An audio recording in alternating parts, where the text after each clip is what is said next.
Hi, everyone, and welcome to this second session of our conference, In Whose Place. This session is titled Reimaginings. We have another 4 speakers on this panel. I'm going to introduce them to you briefly. I was going to suggest that to the speakers to try and keep the presentations perhaps a bit tighter, between 15 to 20 minutes, but really try not to go over that time so that we have a bit more time for discussion. As for the previous session, other participants, please feel free to put comments to the panel as they speak in the chat. And otherwise, after they've given the presentations, we'll do a Q&A, a sort of more traditional Q&A session. And hopefully also try and generate some discussion amongst the speakers on the panel. Our first speaker, Itala Vivan, is a professor of cultural and post-colonial studies at the University of Milan in Italy. She has published widely in this field, including in relation to South African history and politics. And in recent years, she's been working on the role of museums in society, and the papers she's presenting today is titled Decoloniality, Museums and Monuments in Post-Apartheid South Africa. And I'm very excited that she's here, as I followed her during part of the research that she undertook for this paper some years ago here in South Africa. Our second speaker, Adima Davies, is a Durban-based architect at Barland Studio, and she's currently working on a PhD in public culture, history and decoloniality. Her paper is titled The Politics of Decartography, Asymmetrical Intimacies Across Central Durban. Tariq Toffa is a researcher, educator and architect currently based at Tshwane University of Technology. His paper is titled Imagining South African Landscape, 3 Centuries of Landscape and Society in Cape Town. And the last speaker, Cynthia Cross, she was initially meant to present with Pervez Khan and Rhys Auguste, who are colleagues that are part of the Reframing Africa series, which has been a series of conversation they have been convening on African cinema and archives, but is presenting on her own in the end today. Cynthia is an historian and a scholar of heritage and public history, and her paper is titled Unmuting the Colonial Film Archive. So over to you, Itala, and let me remind everyone again to try and keep it a bit tighter than on the previous panel so that we have more time for discussion later. Thank you. Thank you. Thank you, Arianna. Now, this conference comes at a crucial moment in the life of South African museums, a life that I have been observing for over 3 decades, that is since the late time of apartheid, since the 80s, really.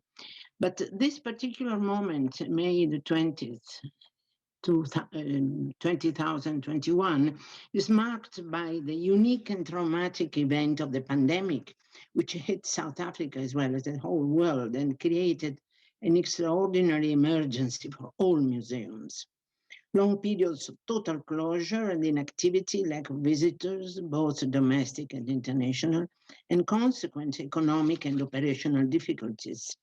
The emergency was denounced on May 18th last by the group of museum curators and specialists who wrote the Johannesburg Manifesto, which asked for attention and launched a campaign of reconnaissance and solidarity to obtain help in the present predicament.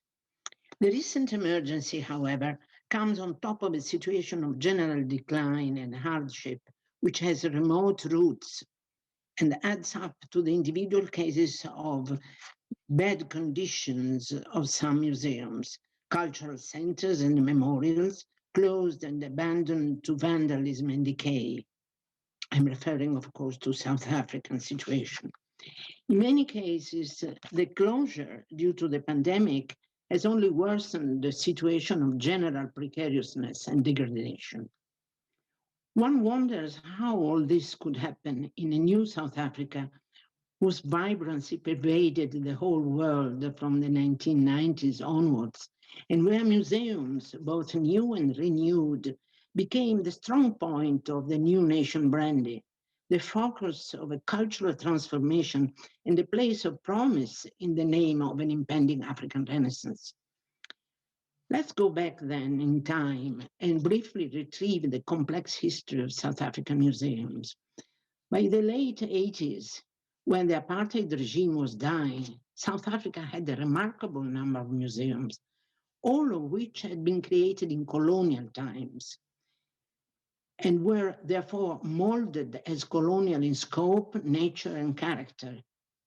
Institutional art museums, for instance, were devoted to European art and to art modeled on European standards, while African artistic production was excluded and branded as tribal.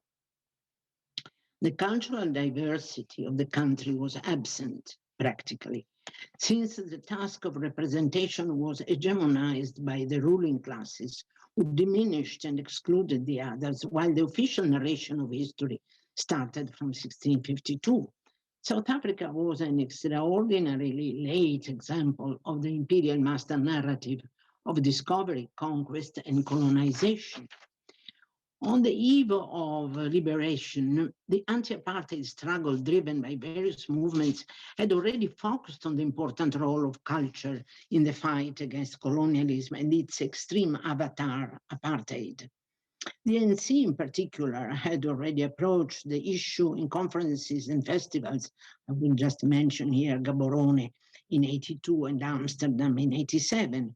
And as early in 91, the ANC established a commission on museums, monuments, and heraldry, replaced in 94 after the first elections, the first democratic elections, by a commission for reconstruction and transformation of the arts and culture.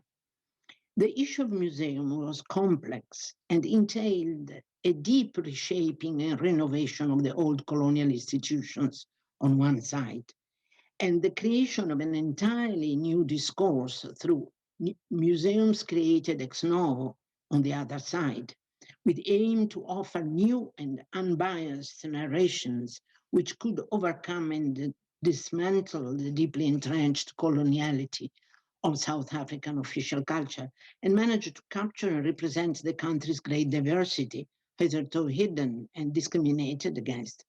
Diversity was seen as an asset to be praised and exhibited. Such cultural revolution was, of course, basically political and involved substantial changes in approach and evaluation. It also brought about the need to tell new stories, coming from sections of the population hitherto muted or neglected, so as to create a new South Africa home to diverse but equal cultural subjects. Undoubtedly a beautiful dream, coming from the strong inspiration of the ANC, not a utopian dream, however, since it soon started becoming true.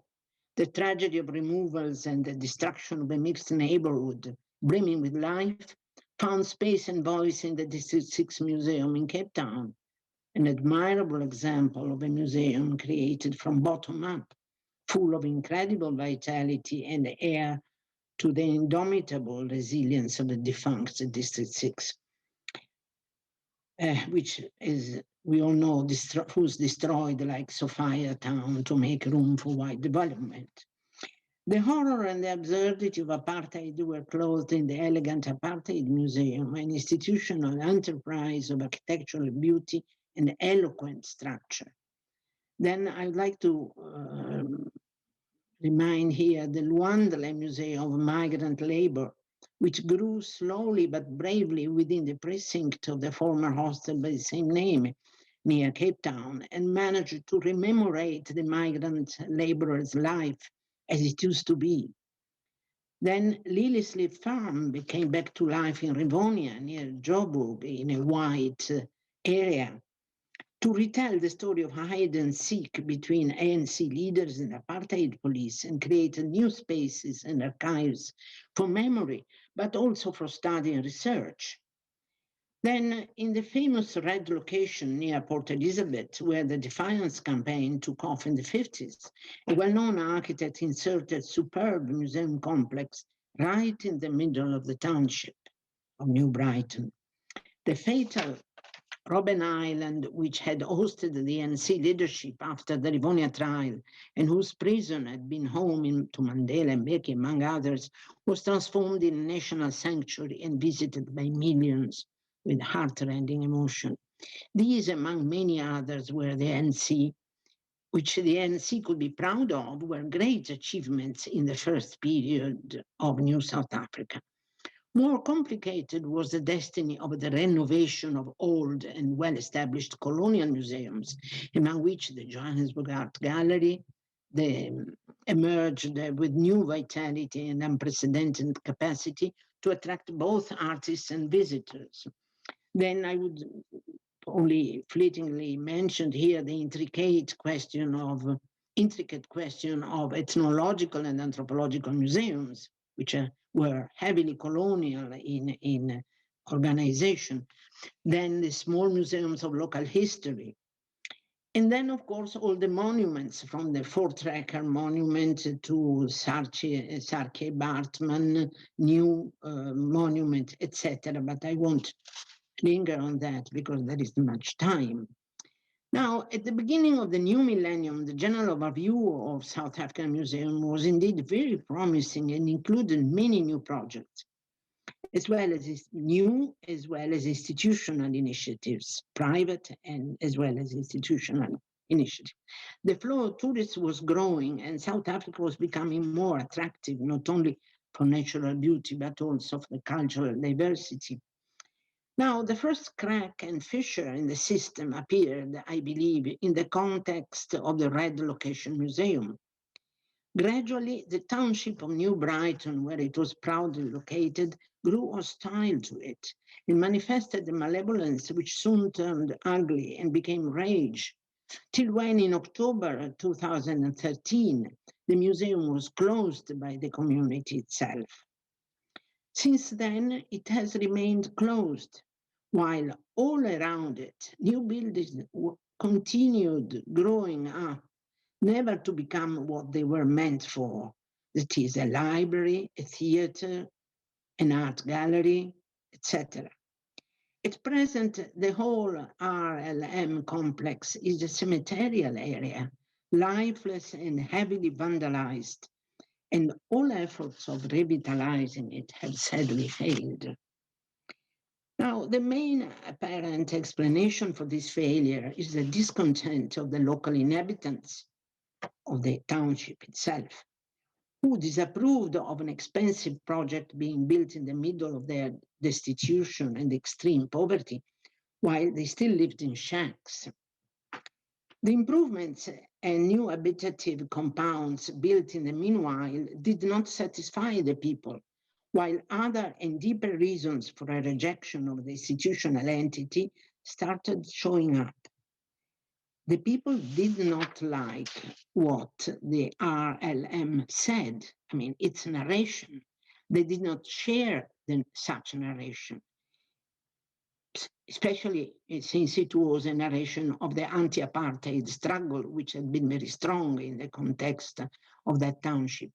And they did not like the centralization of history around ANC agency only, with an exclusion of other movements and agencies.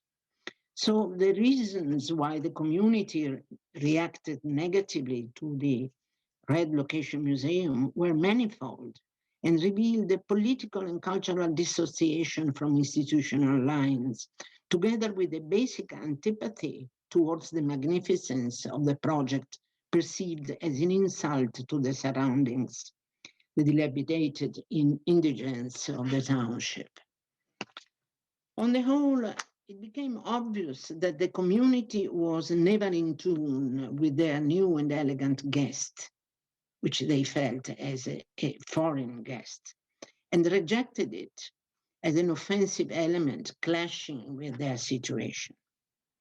If the case of the RLM is an extreme one, it is, however, an illuminating and instructive example of a covert resistance against institutional initiatives not in tune with the mood of the individual communities, and perhaps a reaction to a high national rhetoric alien to communal memories of everyday suffering and persistent economic predicament.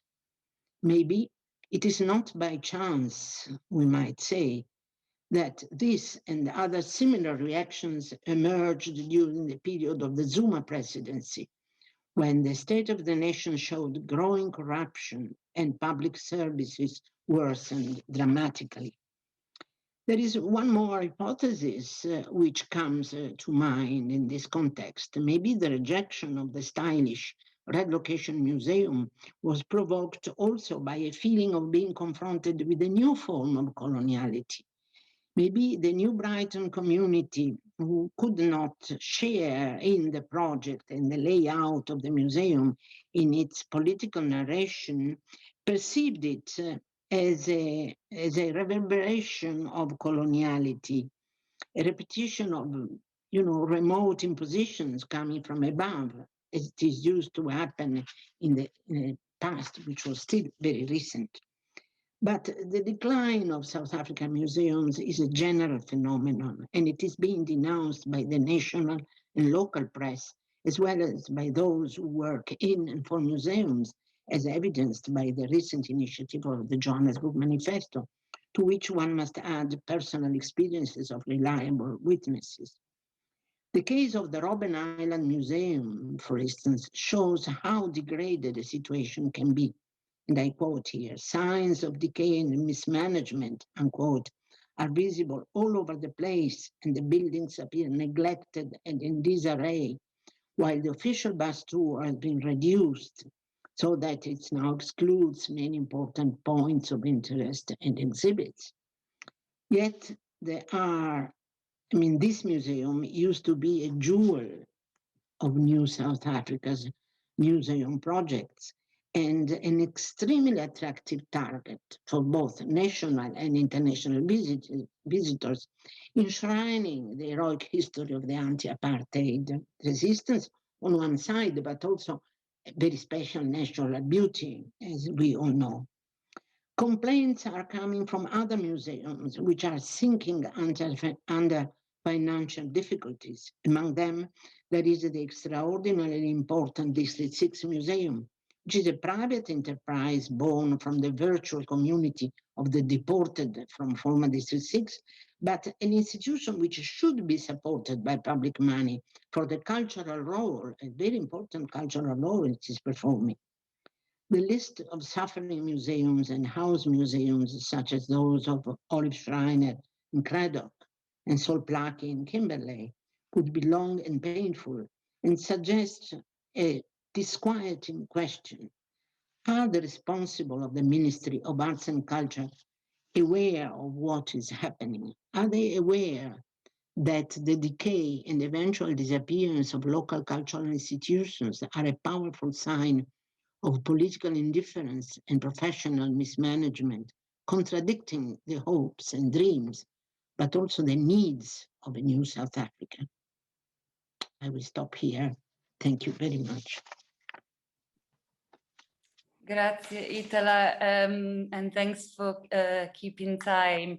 Adina, over to you. Thank you very much. I'm going to share my screen.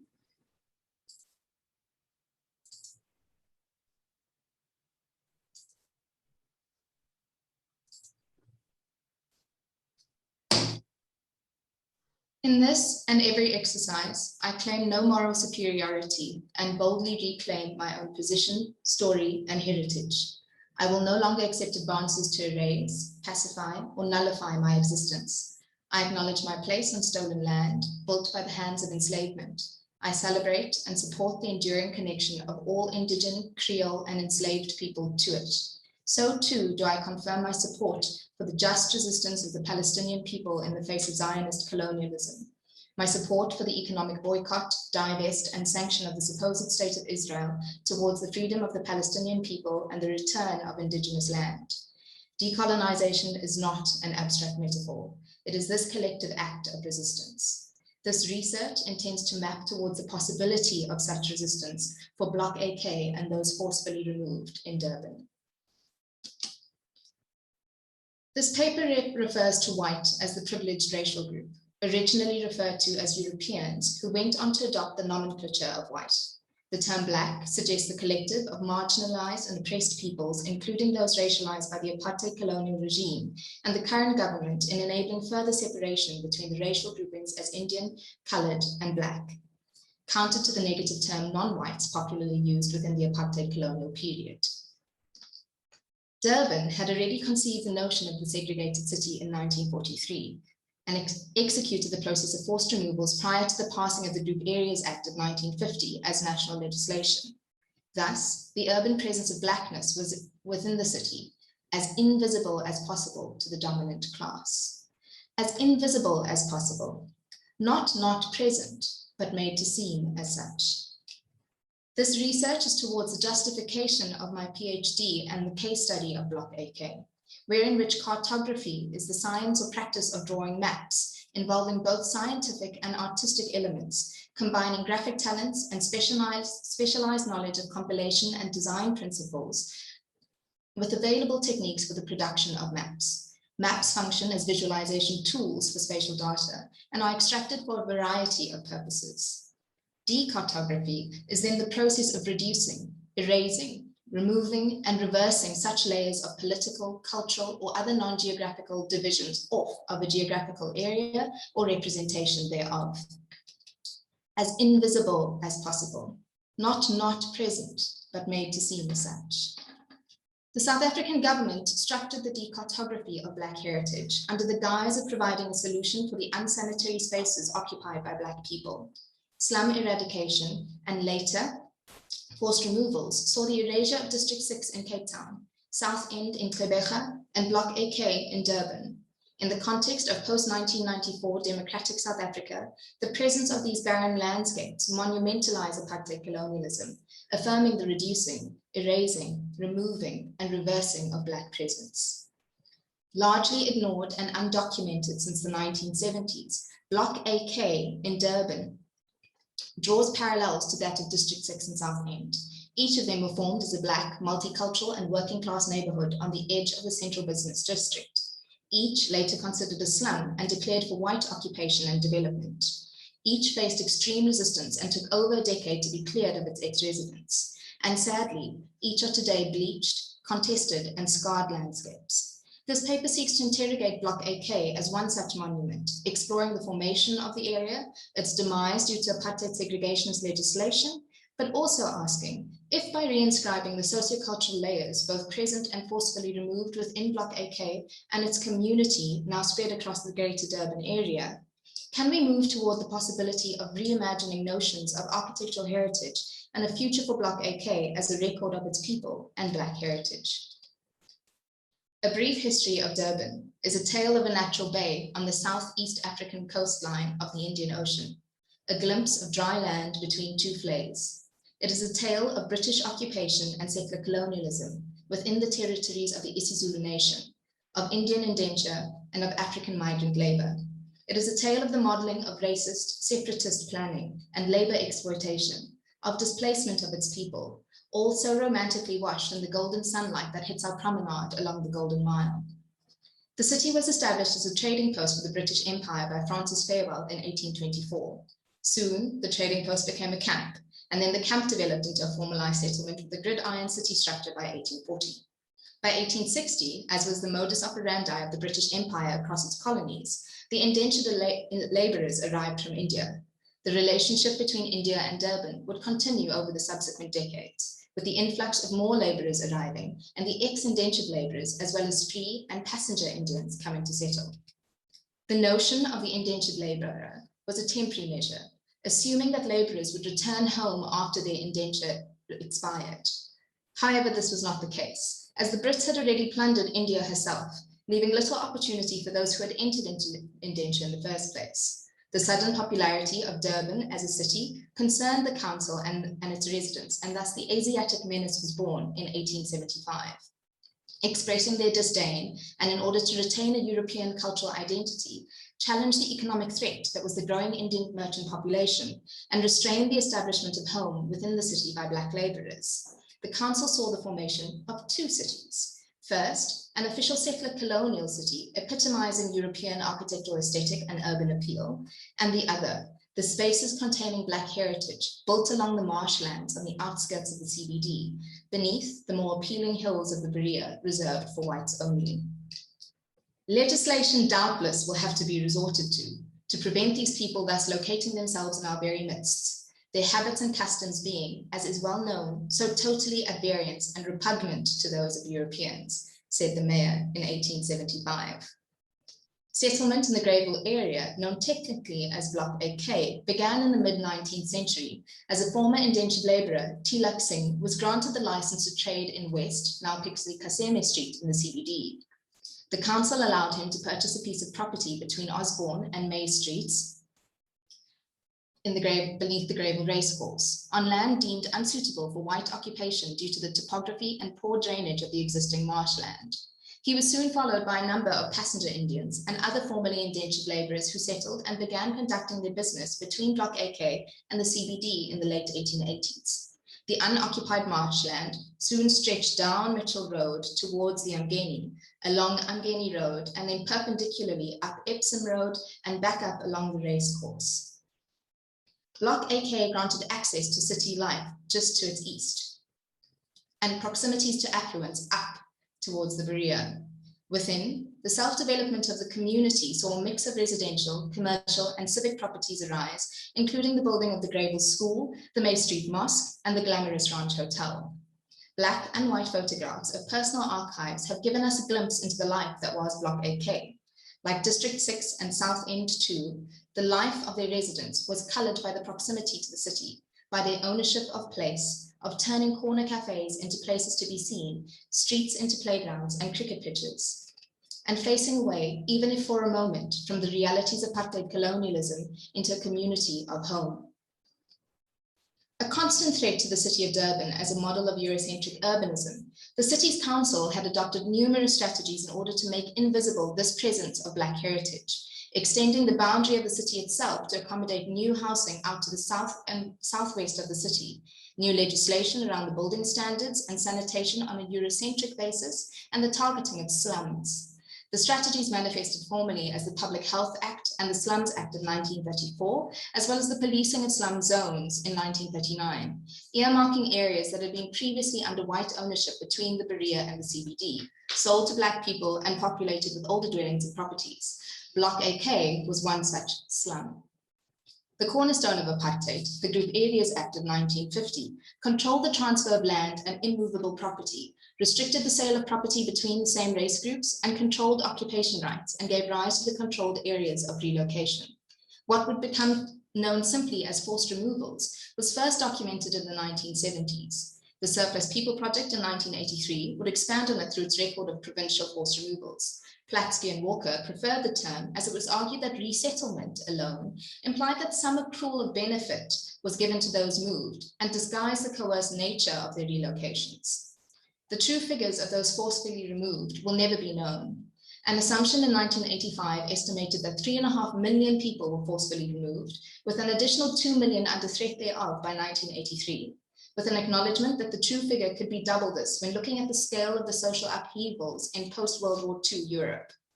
An estimation of at least 860,400 people, largely those racialized as Indian and colored, were moved between 1960 and 1980 from inner city neighborhoods like Block AK to townships on the peripheries of the city, like Chatsworth, Umlazi, and Mhlatazana. In his moving Roelof Uytenbogaert Memorial Lecture in April 2021, Lucien Lagrange, one of the first Black architects and urban designers in South Africa, spoke to forced removals as being an urbanicide of epic proportion, raising places of Black joy and community within the city, and leaving only places of worship and schools behind. By 4th October 1963, Block AK was proclaimed as a white area, with approximately 6,000 forcefully removed and scattered across the outskirts. Acquisition and expropriation of properties had begun in 1969. It was a very emotional period when the bulldozers started bulldozing homes. Everyone cried together because we all felt like one large family. Many families tried resisting, but their belongings were thrown on the street. Neighbors rallied together to accommodate displaced families until they found alternative accommodation. The houses were solid structures, and demolition gangs with wrecking ball equipment took days to demolish individual homes. It was the saddest period of our lives. And by 1987, 317 properties were gone, all land expropriated and designated for urban renewal. Those who resisted found themselves in an unsafe and virtually deserted area between the ruins of what was, and eventually sold their properties to the state for a pittance, renting their own homes for a few years before enduring the inevitable. Over the next 20 years, Block AK would change ownership from varying state and council departments who froze the area, and allowed portions thereof to be auctioned off to businesses such as the independent newspapers, Telkom, and Standard Bank, who remain in this area today. Strategically freezing the area from 1968 to 1988 significantly suppressed its market value, something to think about in the strategies against land claims. So when the area thawed, it was found subdivided and rezoned with an area available for general business that was quickly populated by warehouses, light industrial factories, and general stores. The core remained as general residential and untouched, largely due to the lack of appeal to the white population, who had become accustomed to the views from the Berea. Ex-residents rallied for race rezoning of the area, motivating its proximity to other Black areas in CBD, like the Grey Street Casbah and Warwick Avenue, but the council refused. A number of proposals for urban development would arise from both the council and public-private entities alike, each, however, overlooking its violent past of forced removal. So when the White Paper on South African Land Policy of 1997 came to light, promising land restitution to those forcefully removed during apartheid in an effort to reinscribe Blackness onto the city, the ex-residents rallied once more to claim what was wrongfully taken from them, both land and community. Given the auctioning of the land to private ownership, only 125 of the original 317 properties were available. 58 years after 1963's proclamation that led to the process of decartography, a large number of land claims to Block AK remain open, and the land itself a monument to apartheid colonialism. The ex-residents and the next generation thereof, mapping community and home in other parts of the city.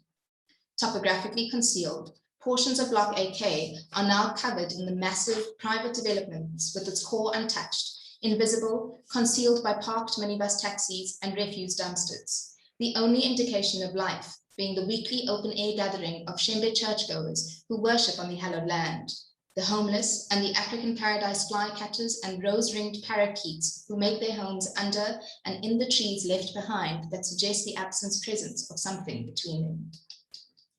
As Badarun recounts her seeding of what is rightfully hers in a history of intimacy, enforcing the asymmetrical intimacy of her own sense of self tied to her new community, or at least protecting herself from acknowledging the intergenerational trauma of forced removals, contrasting with that of her mother's own heartbreak and desire to return herself to the place that she knew. So Edward Said reminds us that this balancing act of nostalgia and novelty is but a coping mechanism for navigating the acute knowledge of being unmapped. The balancing act of absence-presence is giving perspective and understanding beyond the unbelieved city to a presence of significant scale and validity of Black heritage, and the need for the cartographic process to take a just lens.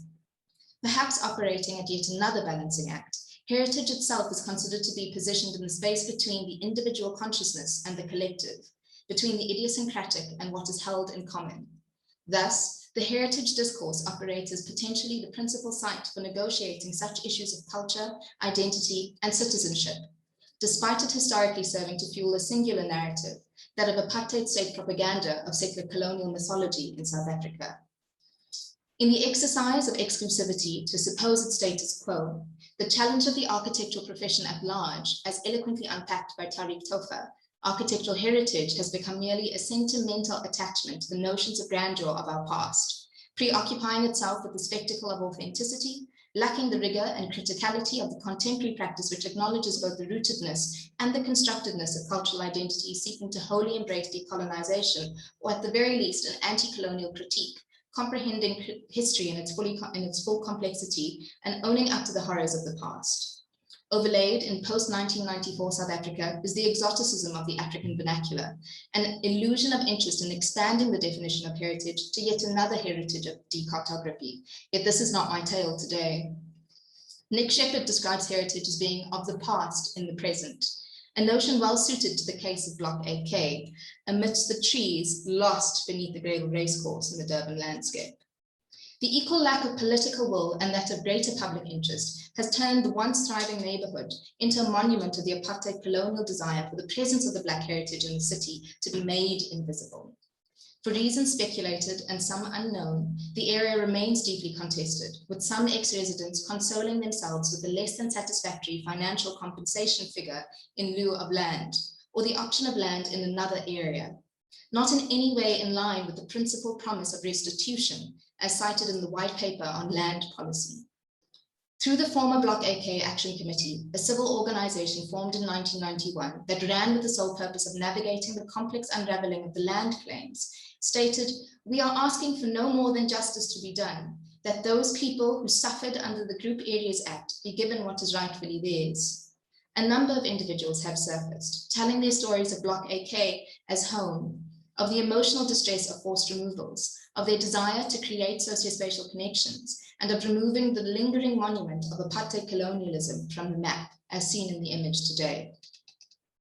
The lack of acknowledgement, neglect, and apathy regarding Black heritage sites in Durban is identified as an opportunity rather than a conclusion for necessary research in need of exploration, given the trauma and dispossession experienced by so many place communities across South Africa, this legacy of apartheid colonial spatial planning and how the remaining tangible sites of heritage could be celebrated and utilized serve as reminders of our past, so as to never allow ourselves to repeat it or to be blind to this occurrence happening elsewhere is impressed upon us by Len Rosenberg.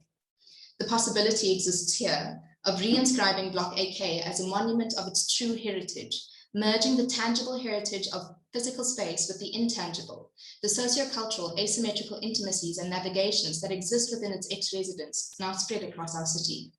For District 6 and South End, we find the championing of reinscribing Black heritage through the work of the community itself, of researchers and of artists and activism, challenging the continued decartographic exercises of apartheid colonial violence and democratic silence and rainbowism. The District 6 Museum and the South End Museum both operate out of old community churches, telling the rich history of the tangibility lost through photographs, books, cuisine, and art to instill the intangible heritage into the next generation. A call indeed to the profession of architecture, to the public at large, to each of us in Academy, at our capacity to unlearn, to reclaim our stories, and to use our platforms to amplify these, and to not shy away from engaging with the traumas of our past. These scarred landscapes are monuments to apartheid colonialism. But when you look between at what has been made to seem invisible, you find that it is also witness to Black heritage, witness to community, and witness to joy yet to be told. The freedom to make and remake our cities and ourselves is, I want to argue, one of the most precious yet most neglected of our human rights. Thank you. Thanks very much, Adima. Over to you, Tariq.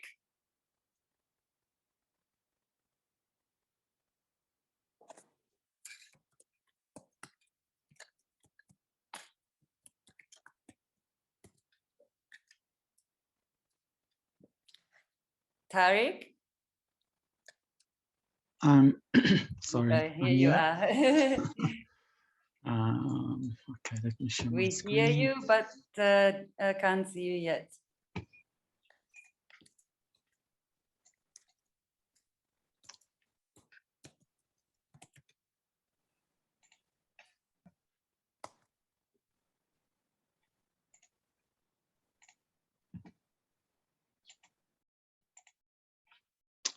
Can you see my screen now? Yes. Yes, we Okay, great. So I'm speaking about landscape, and I'm speaking about it in relation to who and where and what we are as South Africans, and covering a broad historical trajectory, sketching out some key moments about ourselves and about the spaces in which we live and the cities in which we live. And my presentation consists of a few parts. The first part I want to speak about are tools. Tools which we can use to read our landscape, our discipline, our spaces, our society.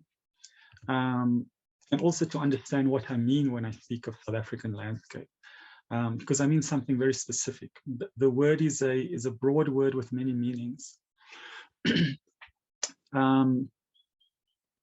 In our post-colonial and post-apartheid context, with apartheid as a late form of colonialism, in order to really engage with that reality and its legacies and its infrastructure, which continues to reproduce themselves in a myriad of different forms, to actually engage with that seriously, one actually needs to develop integrative kinds of theory that can speak to the multiple facets of our condition.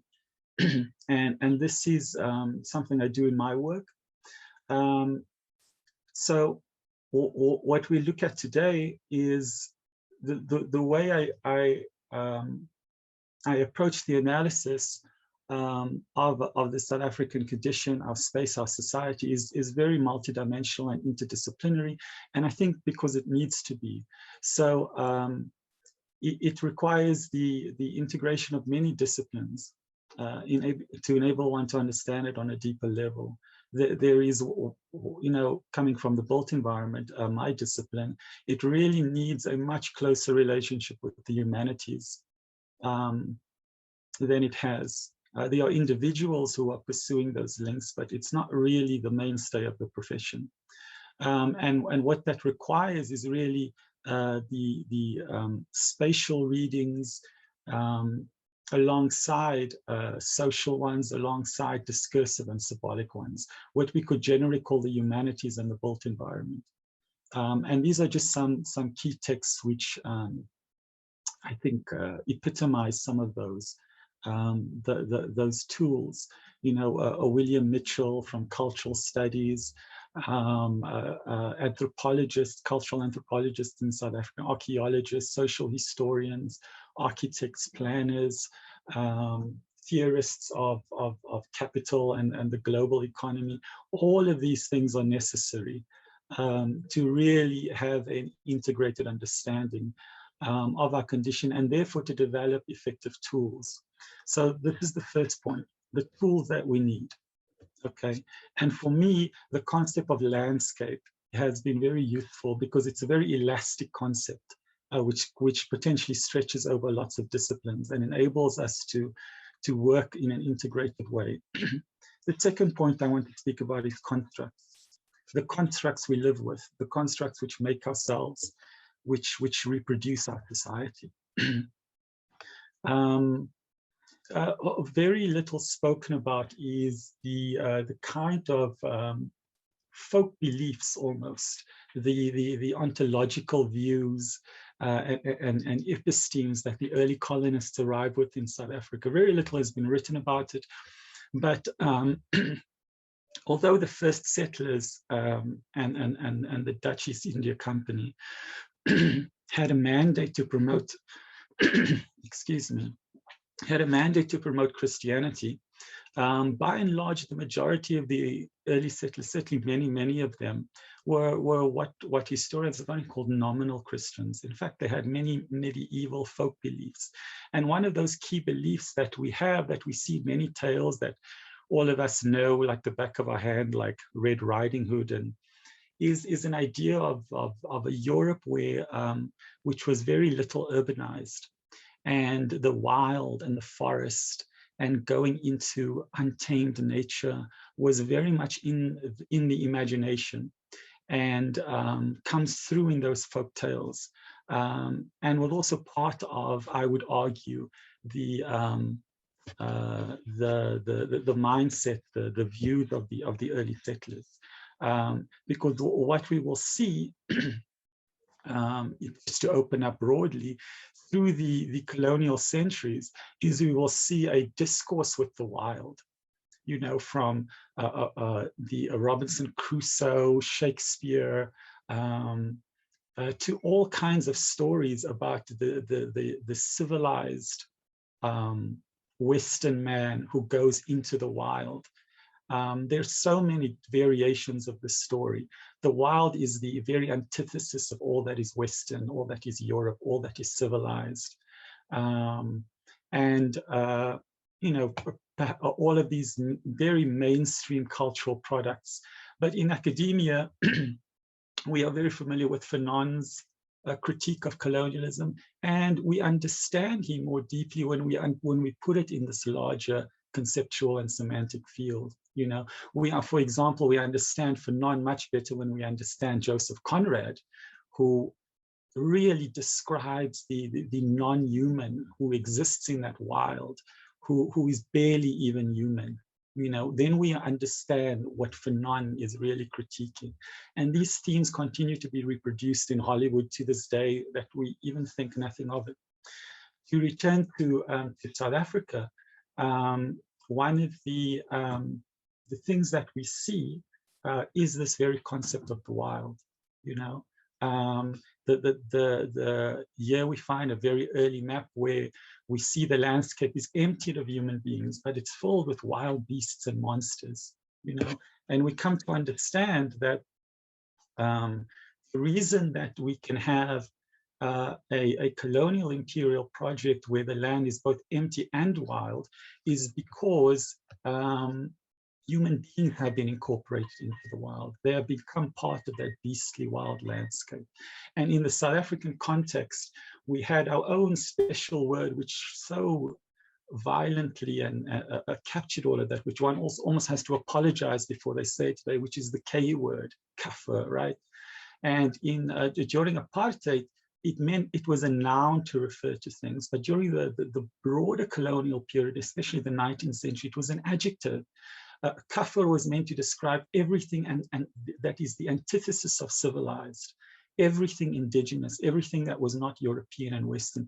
It could be kafir dog, kafir plant, kafir tree, kafir clothes, and including human beings, right? It incorporated all of that concept of the wild, that concept of the great other with a capital O. The third part of my talk is territory. What does that mean for space? The early settlers were obsessed with protecting the settlement, and they imagined all kinds of mountains surrounding it, protecting it. The very land itself gave itself off to a colonial and imperial appropriation. So always these mountains surrounding the settlement. And what was outside of that, you know? While in contemporary discourse in planning and architecture, we speak about urban and suburban, urban and nature, but really in the colonial setting, in this time, the city was not, the other side of the city was not nature, it was the wild, and it was primarily the human wild, right? That was the great other, that the settlement imagined itself on the one side civilized, and the other side this wild nature. And we see in these early maps about the ancient inhabitants pushed all the way always to the edges, imagined to be outside of it. And we see these imagined local settlements pushed to the outside of the Cape settlement. And the pattern that we start to see over and over, even when we look through all the centuries of the Dutch and British colonial period, there's always the great other.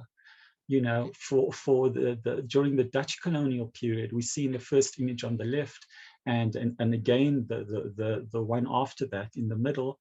Those are representations of the so-called Kwe and San, although they never called themselves that, always pushed to the edges, you know, imagined to be outside.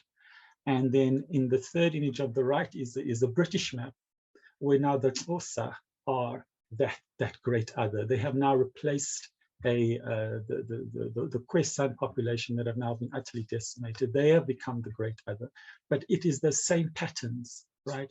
And absolutely genocidal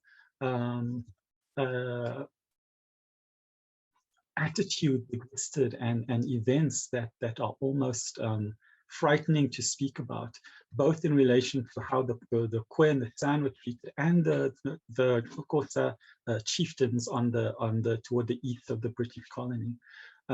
So that imagination, that imagining of a great other that is part of an unhumanly zone of non-being has legitimated these kinds of actions.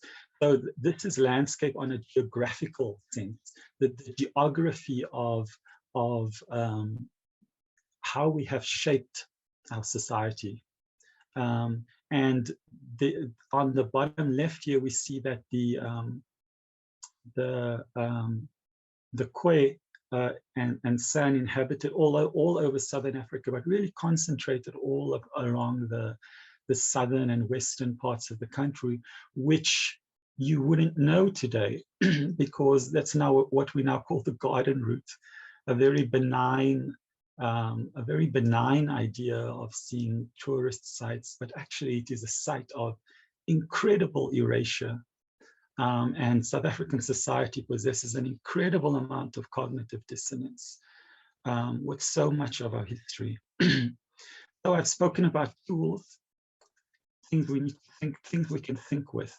I've spoken about constructs, the constructs which reproduce our society and our landscapes. I've spoken about territory, how the geography has been shaped. And the last thing I want to look at is the city. How does that actually make a city? So from the, this is one of the earliest maps of Cape Town.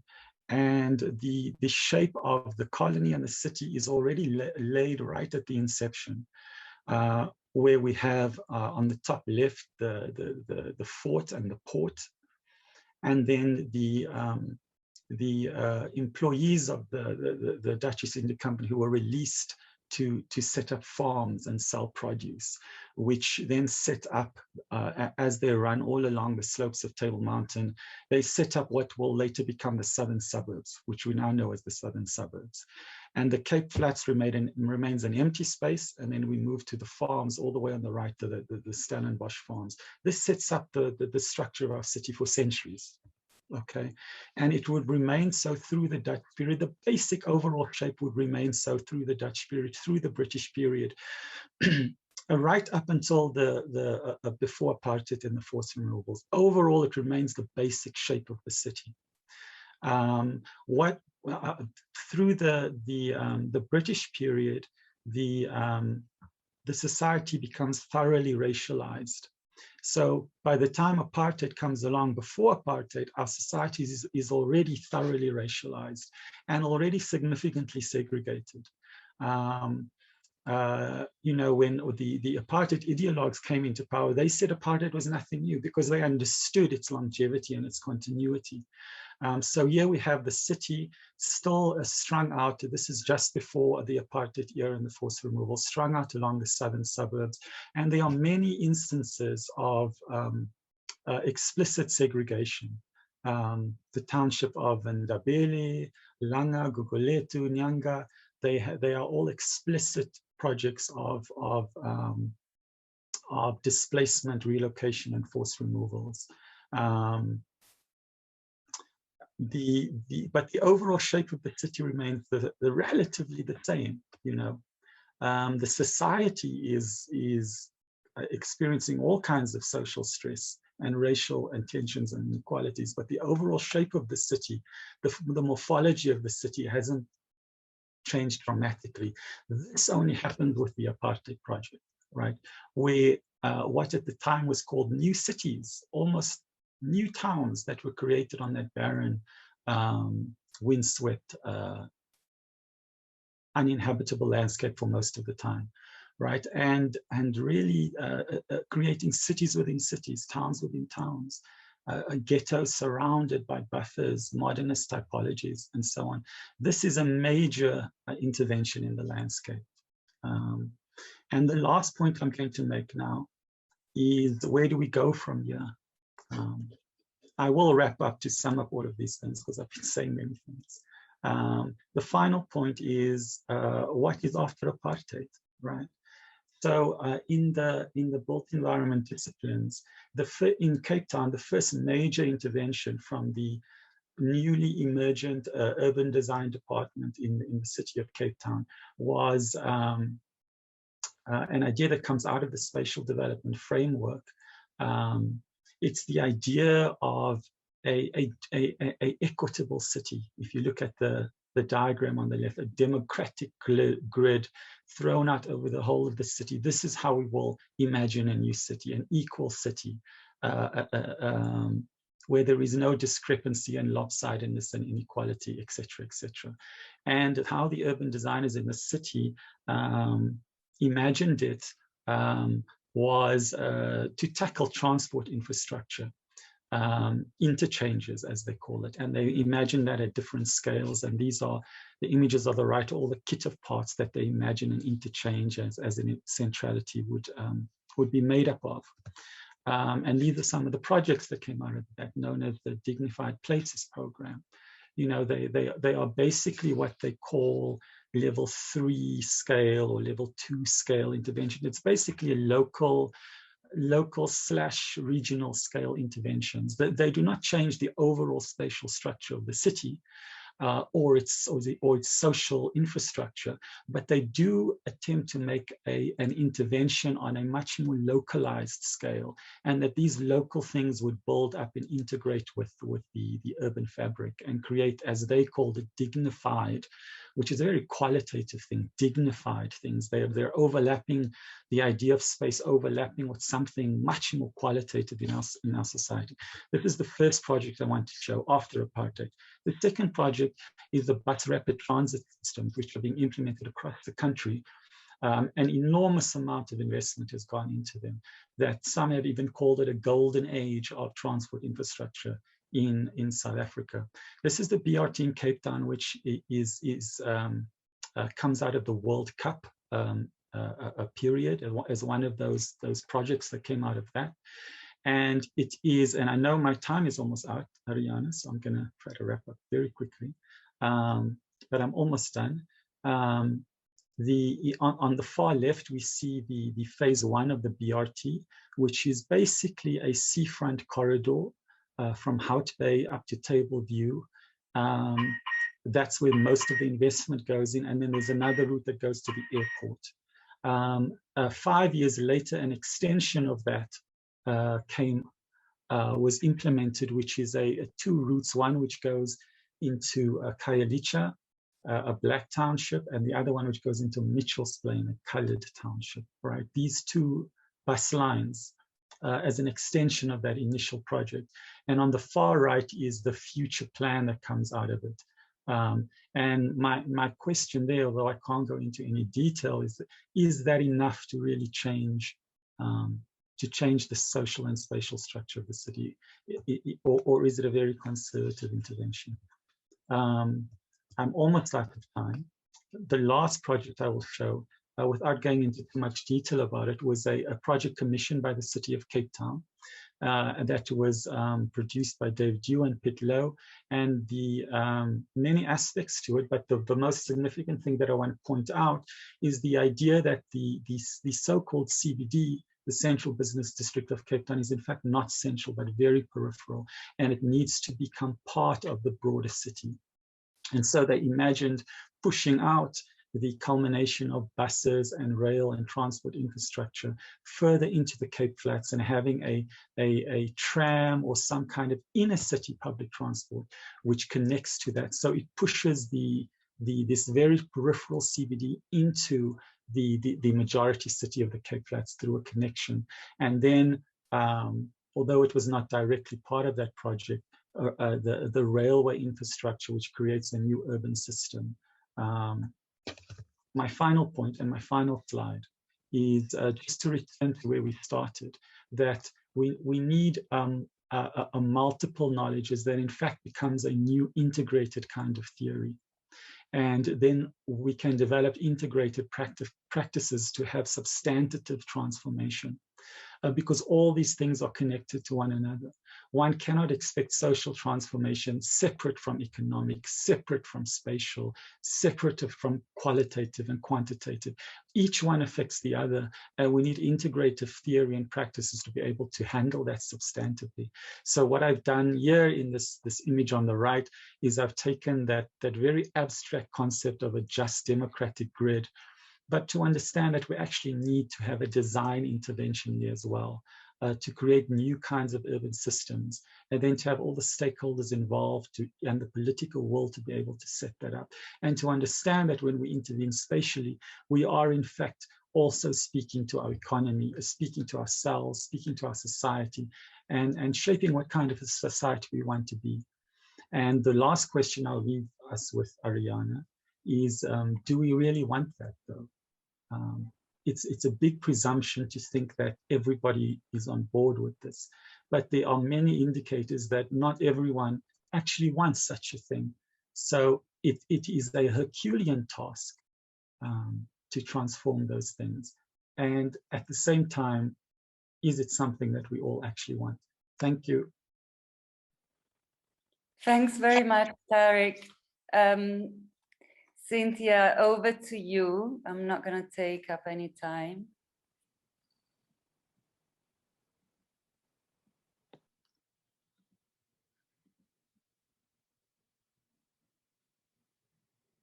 Okay. Can you see can you see it? Okay, but I can't. Yeah, okay. Oh, yes, right, good. Okay, so I'm very pleased to be in this on this panel because I see so many connections with what other people have said around ghosts, around decartographing or whatever the verb would be, and especially around some of the things that Tariq has just been saying about the landscape. So I had originally called my paper Unmuting the Colonial Archive, but I became more and more haunted by ghosts and spectres as I wrote. So I now think I would prefer to have a title that was something like Confronting the Spectres. Okay, it was actually the vestiges word in the title for this conference that made me think of ghosts. And that, of course, put me in mind of Jacques Derrida, as he says himself. Spectres are central to his writing. So he's written about ghosts, and he's written about ghosts in the archive, and he's also written about ghosts in cinema. And I have really come to Derrida through the work of Vern Harris, a South African intellectual, who has used Derrida to draw attention to the ghosts that haunt our archive, particularly the archive of the TRC. So I'm going to talk about archives and cinema, and just to say that Derrida, in a very interesting interview he did with people from the Cahiers du Cinéma, said that, talked a lot about ghosts in the cinema, and he said, you know, it's quite interesting, psychoanalysis emerged at the same time as cinema did, and we should think of that, of them being young at the same time. And in fact, when you go to a movie, it's very similar, and it's actually cheaper than going to a psychoanalyst because you undergo a lot of the same processes. You get hypnotized, you can identify with what you see on the screen and so on, and it's quite therapeutic. And he goes on to say what it's like, you actually see ghosts on the screen and you project ghosts on the screen and you communicate with the ghosts. And so I really liked those ideas, and I've been thinking about them in relation to the work that we've been doing in Reframing Africa. So Reframing Africa, which Ariana mentioned at the beginning of this session, is a research project. We have annual conferences, and it's jointly hosted by the History Workshop and the Spitz School of Arts and the Market Photo Workshop. Okay, and it first began in 2017 because some of the people that we worked with were really concerned about what was happening to the post Independence African colonial cinema archive. So people like Usman Sabin, Jibril Diop Mbeki, and Med Hondo, the great filmmakers of that period, their films were deteriorating. It was actually very hard to get a print copy of them in Africa itself. You had to go to Paris if you wanted to see one. And so our concern was to try and lobby for restoration of those films and bring them back to Africa in some form or other, and it might be digital. And in fact, one of our colleagues has been working with Martin Scorsese, who has a World Film Heritage Project, and a couple of films. And when you see them, you actually see the beauty. They're absolutely beautiful in every respect, but also the intellectual power of those movies. Anyway, so that's what our project is about. But as I suggest in my paper, it's actually diverted in several directions, and one of them is the Colonial Film Archive. And obviously, Colonial Film worked very closely with the Colonial Project, and over the years addressed the vexed question of what to do with this colonial archive that was such a collaborator with the Colonial Project as a whole. And so today I'm really going to be talking about 3 interventions that we've had. I'm just going to divert a bit to the fire, which someone mentioned just now. So on the 18th of April 2021, actually 3 fires broke out on the mountain. A lot of people who don't live in Cape Town don't understand how this fire came onto the campus of the University of Cape Town, or UCT. So there's a little map. You can see the Jagger Library, which you probably all use, in kind of the center to the right of that map, and that was burnt. I'll show you some images of it just now. But you can see that the university, someone mentioned the dangers of non-indigenous trees. The university is surrounded by stone pine trees, which are extremely flammable. And some of the burning material was carried by the very strong wind that was blowing that day, landed on the roof of the Jagger Library, and it was burnt. You'll see why I'm telling you about the fire just now. There it is in process, and that's the Jagger Library. That's the reading room on fire, and beneath that reading room, there are vaults that hold incredible archival material, and many of them were saved because fire doors closed automatically, but have significant water damage, and we don't know the extent of the damage yet. Okay, that's what the reading room looks like now after the fire. So the reason I'm telling you about the fire is because most people, well, I say most people, many people experienced it as a huge tragedy. But in some of the meetings I went to on UCT, said, you know, it was actually a colonial archive. And so maybe it wasn't such a bad thing that it burnt down. Maybe this gives us an opportunity to rethink what to do with the colonial archive. So I've been very preoccupied as I've been preparing this presentation. Okay, so the 3 interventions I want to describe, they're each done by artists who have taken on this question: what do we do with the colonial archive in photography and cinema? And this first one is Mpho Kwezi. He's a photographer. He's an alumnus of the Market Photo Workshop. And what he did, so he's very concerned with questions of land ownership, and he's had tremendous struggles around tenure of his own, and he's been very surprised to find out how little power title deeds actually possess. And what happened to him is he became very friendly with this woman called Mrs. Van Tonda, a white woman who lived in the area of Sebokeng, which is where he lives. And she gave him, she was forced out of the area by a land invasion. So it's quite interesting, a white person who was dispossessed. And she gave Mpho Kwezi a box of undeveloped photographic material, which he subsequently used to make his own images. And this is the kind of effect, and you'll see that it's very ghostly. So there, I presume that somewhere outside Sebokeng, a reference to an informal settlement with clothes drying in the foreground, and in the background, the hills in that part of the world called Houtskop. And you'll see that what happens in Mpho Kwezi's photographs is the white faces come like ghosts from behind his images. And he says that it's very interesting for him, that process, because it allows him to have a dialogue with the images, with Mrs. Van Tonda, presumably, and her friends and family. Okay, so that's Mpho Kwezi, and very interesting. I'm sorry not to spend a lot of time on each one of these. And of course, there are lots of interventions like this. The second intervention is by a person called Abri de Swart. He's also an artist. And what he's responding to is a photo book that was made by a woman called Alice Mertens. She was the first photographer at a tertiary institution, and she worked in the creative arts department at Stellenbosch in the 1950s and 60s. And her photo book shows a completely idealized version of Stellenbosch with happy white couples wandering on the banks of the Eerste Rivier, and people, workers, happily picking grapes in the vineyards and so on. And Abri de Swart, who's also a graduate of Stellenbosch and has taught there, was very overwhelmed by these images, which actually conceal, as people have said in this panel, a terrible history. And it's a rural idyll, which he says, is the heart of Afrikaner ideology. And he plays around with the idea that Mertens's images are very fixed. He's made this video called Rid of Thirst. And at the beginning of the video, you're in a dark room and you see people lifting her photographs out of the fixer. In other words, just at that moment when the photographs stop developing and they're fixed. And so Abri is very concerned to think about how you break that rigidity. And you can see, so in his video, he has the beautiful Eerste Rivier. The Eerste Rivier he takes as a marker of white settlement, because it was the first place where white people started to move into the interior. Stellenbosch is called Stellenbosch after Simon van der Stel, who gave the land grant to white farmers to move into that area.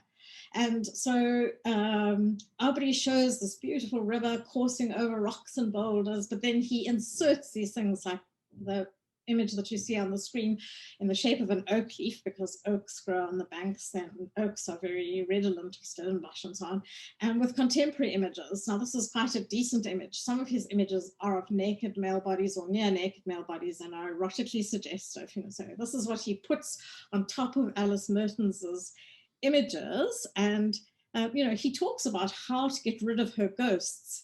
His video opens with a figure, you don't actually see him, called the Shadow Prince, who calls up a battalion of shades to take on Mertens's ghost. And this is kind of what Derrida was talking about as well. He actually talked about film as a combat of phantoms sometimes, a phantomachia.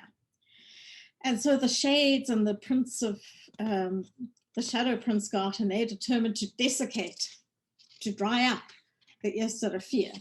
Okay, so Abri's film is very rich. I can't possibly tell you about it, especially in a short time like this. But what he does is he inserts queer bodies. So her pictures are of all these happy, heterosexual, heteronormative couples wandering along the river, pausing on the bridge to look over at the river. And he introduces these subversive queer people who spit into the river, they throw milk into it, they make naughty suggestions and completely subvert her idealistic idea and the kind of youth, the kind of ideal masculine youth that is projected by Afrikaner nationalism.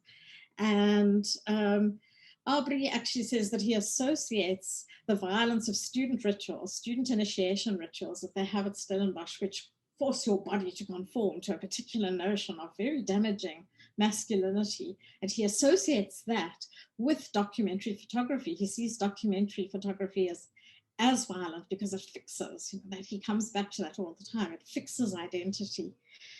He also makes use of what he calls anti-monumental gestures. Here's one.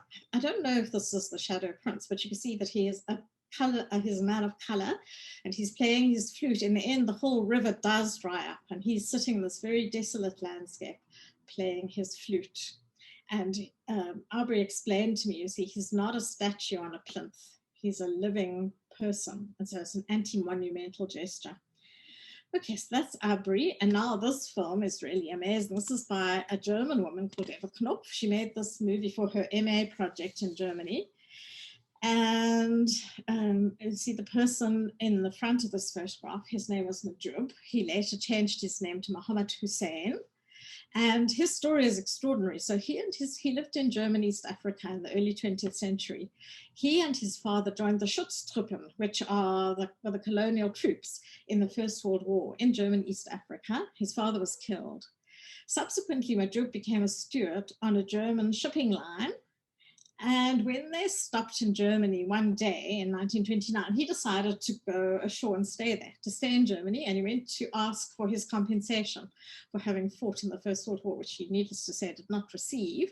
But he lived in Hamburg, then he moved to Berlin, and he became a Swahili instructor at the Friedrichs Wilhelm Universität. And he married a German woman, he had children with her, and he also acted as an extra in German films. Now, you may think that Nazi Germany was not quite the right environment if you wanted to be a Black actor, but in fact, the German government was trying to project this fantasy that they would recover their empire, and they needed Black actors to play the willing subjects of this fantasy empire. And so people like Madjub, and actually thousands of people, of Africans who were living in Nazi Germany, which is really an astonishing thing to think about, were drafted into acting in these films. But then in 1941, in the middle of a film, which was about Karl Peters, it was called Karl Peters. Karl Peters was instrumental in setting up the German East African Protectorate of Tanganyika. And Madjub was playing his servant Ramazan. Gestapo arrived to arrest him. He was dragged off to a concentration camp where he subsequently died. Okay, so what Eva does in her movie that she made, in her MA film, is she thinks, how's this man who we see as a servant, you know, he's introduced for comic effect, so we can all just laugh, and we see him just fleetingly as an extra. And her question is, how can we turn this man, this person who's made into a ghost, something like Adima was saying, how can we actually bring him to the front of the picture? How can we hit pause and really look at him and turn him from being an extra into a protagonist, from an extra into a star? So she does say somewhere that Madjub, in fact, he was a ghost in the beginning because he wasn't supposed to, you know, the Germans loved to honor their askari. They built monuments to the askari, but they didn't actually want them to come to Germany and make themselves known as real people. So he was just a fantasy who then pitched up in the imperial center, you know, and there's a suggestion that that's still happening in Europe today, is people who should just stay in their former colonies and not come to bother the former mother country. Okay, so those are just three examples that I've given you very briefly to suggest what I found amazing and interesting is how people have taken on the colonial film archive and really tried to challenge it and to resurrect ghosts, to bring the ghosts to the fore and all those kind of things. And all of them actually in their presentations do mention the word ghosts or phantoms or some synonym of it. Okay, and I end my paper by saying, you know, a perplexing challenge that the poet Audre Lorde threw out when she was at New York University in 1979. She said she was actually really angry because she was the only Black lesbian woman to have been invited as a speaker. And what she said in response to that was, and this is a challenge for all of us, can you use the master's tools to dismantle the master's house? Thanks very much.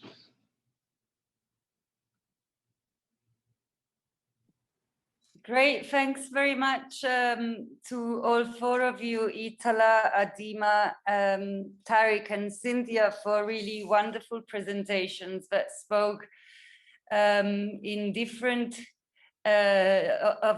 reimaginings in various contexts, whether it's culture and museums, whether it's the city or the colonial archive.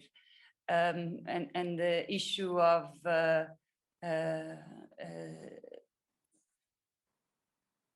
I'm muting to take Cynthia's title.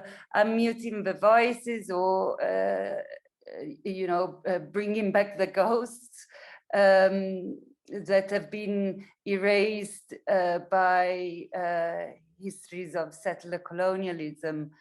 There's been a number of questions, of comments rather, that have been put in the chat, and there's been a bit of a small conversation going there. I don't know if the various speakers have had a chance to look at those.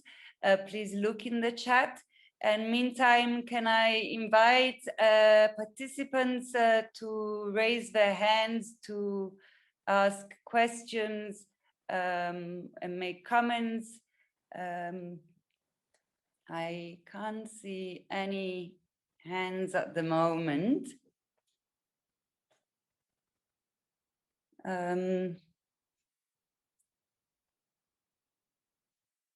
Perhaps can shall we start with some of the comments that have been put in the chat? Maybe we can start from Adinma and Tariq and end with Itala and Cynthia.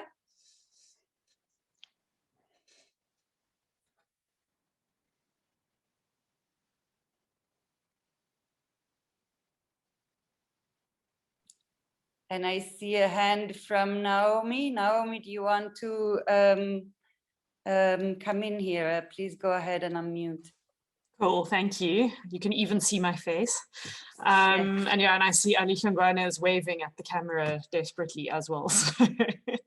But yeah, I mean, maybe just to pick up on, you know, what I dropped in the chat in response to Tariq's paper. So Tariq, thank you so much. That was such an interesting paper, and I really want to kind of talk to you more about it at some point. And yeah, it's really sparked some thinking around work that I'm doing at the moment, and that I'll speak on tomorrow, around also linked to these kind of vestiges of colonial landscapes in Cape Town, and the question of what do we do with them now? You know, what happens to, you know, these vestiges in the present, and can they be undone, and how do we undo them? And yeah, so Tariq, I wondered sort of if you had any thoughts around the role of memory, and, you know, and perhaps kind of, you know, heritage in the sort of physical sense, you know, of the city, in relation to this idea of, you know, how do we start to kind of untangle these really intractable sort of colonial landscapes, you know, that, you know, that, as you say, there's so many sort of abandoned plans, or the kind of, you know, the spatial development frameworks or transport oriented development that kind of don't quite, I don't know, they never quite get there, you know. So yeah, so something I'm really interested in is the relationship between that kind of need for really radical spatial transformation, and kind of historical processes of erasure and displacement, and how do we think about heritage and memory in those landscapes in the present. So yeah, I mean, it's not really a question, but maybe just something for discussion. Yeah, thank you. Thanks, Naomi. Ali, did you want to come in as well? Ali. Yes. Yes. Hi. Just for selfish reasons, I wanted Cynthia to just repeat for me the last closing lines, which went as, how do you use, you know, the old to dismantle the what, just for my... How do you use the master's tools to bring down the master's house? Thank you. That's it. That's it. To dismantle the master's house. It's Audre Lorde. Thank you. I'm done. That was all I wanted. Okay, cool. Thanks. Ariana, can I Yes, say something? Cynthia, go ahead. Because Naomi spoke about, you know, all the abandoned plans, and I was very struck when Itala was talking about how everything, you know, she brought up this really wonderful picture of how vibrant and vital everything was, you know, kind of 1994, and how it had all these museums and heritage projects. And now if you look around, and we can't just blame the pandemic, in disrepair, and all the things that she mentioned, Lily's Leaf has closed, Red Location Museum, I made a list of them. Everyone is closed. The District 6 Museum is struggling to survive. And if she mentioned Cradock, if you go to Cradock and you see the memorials to the Cradock Four, you want to cry, because they've just fallen into ruin and abandoned, and it's horrible. It's an insult to the memory of those people. And so then we have this idea about what are we going to do? You know, I think all the speakers edema as well, talking about people who were unmapped. So how do we go around about mapping them, knowing that there's sort of this colossal failure? And I think Naomi also is a person who knows about some of these colossal failures.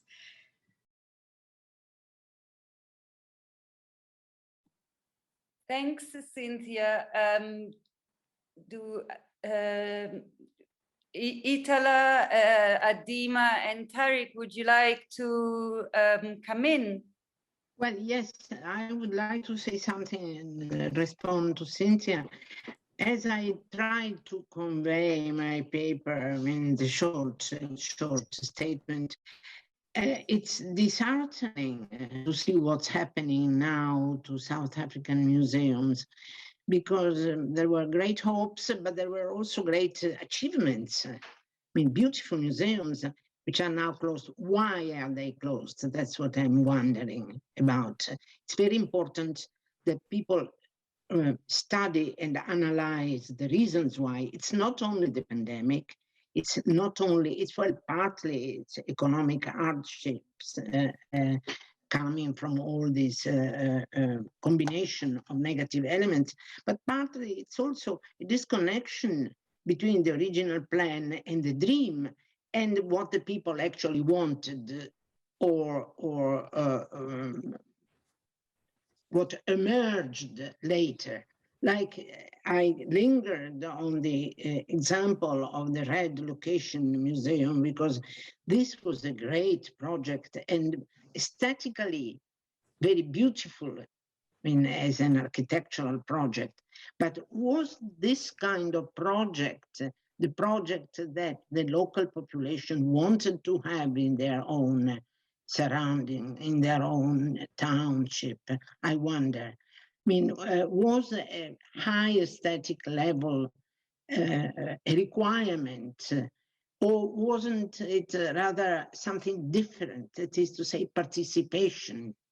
That is to say, a communal project, a participation. People needed to say something, to express themselves. And I think that's why the District 6 Museum was such a success, because it was born from bottom up and it grew gradually through the voices and the contributions of the individuals who created it. And created, the project was never an architectural project, because the museum was hosted by a church, a Methodist church, and it still is there. But I mean, the layout, the materials were brought there by the people who were deported. I would use this word rather than say removed, because I think that the cruelty of the action was really a deportation. And I mean, the Red Location Museum saw a beautiful museum grow up without participation from the community. And in the long run, this showed up. People refused it, people rejected it. And at one point, the rejection became violent, became vandalistic, became destruction. So I think that the situation now needs considering. And I'm wondering, what is the ministry doing? I mean, the Ministry of Arts and Culture, don't they wonder about this situation? Don't they start a commission which should analyze why this situation are critical and how can one intervene and adjust and perhaps recover or try to recover what seemed to be lost, that is to say, communication within communities and within the country. And also another hypothesis we advanced, which is a personal hypothesis, may be in some cases, such as, again, the Red Location, but also other cases, there is a sort of distance from the high rhetoric of the early times of liberation, of after apartheid, feeling that the individual does not belong to this kind of rhetoric in the long run, seeing what happened afterwards. And I think it's not by chance that these very negative elements emerged during the Zuma presidency. So I have more questions than answers, obviously, but I think that we need to question the situation because it's high time for it. Thanks, Itala. If you are able to, please check in the chat a comment from Mary Lange on her recent visit to Robben Island. But I just wanted to connect the issue that Itala's now raised again about the disconnect between the kind of plans for reimagining and the people that the reimagining is meant to serve, which links, to the question that Tariq left us with around landscape and transforming the landscape, but really our ideas around how to transform it, what people want. Tariq and Adima, would you like to kind of comment further on this point? There were several comments in the chat on this as well.